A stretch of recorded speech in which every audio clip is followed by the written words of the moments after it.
So my name is Karel. I'm 16 and I live in Australia, and this is my story. So here's a little of a backstory for me. My parents broke up when I was 4, and I used to see my father every second weekend, but I moved about 2 hours away from him, so I wasn't able to see him often anymore. So basically I had nowhere to go because the family home I had was about 2 hours away, so I was stuck with my mother and her now ex. So when I was 13 or 14, my mum met an old friend and they ended up getting together.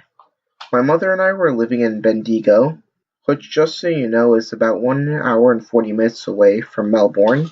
My mother ended up moving in with him, and he lived in Melbourne, which I hated. I never really liked him. I never really liked any of the guys my mum dated. All of the guys she dated were assholes. So basically, my mother does not have good choice in men. So this story is about my mother and her ex Chris. So one day, Chris and my mom had a fight. It was a Saturday, and after it happened, me and my mom went out for some lunch.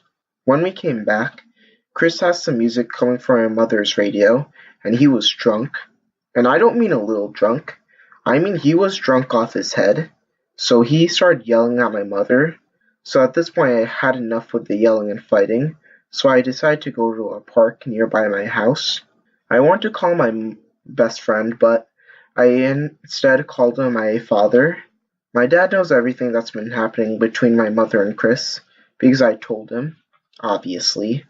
So I call him and tell him that they're fighting again. We spoke for a while, but then I decided to go back home. When I got inside, my mother barricaded herself inside the spare room, and Chris was yelling at her, calling her every name under the sun, including a pedophile. Personally, I just wanted to punch him and make him pay, but I couldn't because he's way stronger than me, even though he was drunk and I'm quite strong for a 16-year-old girl. My mother ended up barricading me in the spare room, although I didn't like it because I just wanted to beat the shit out of him.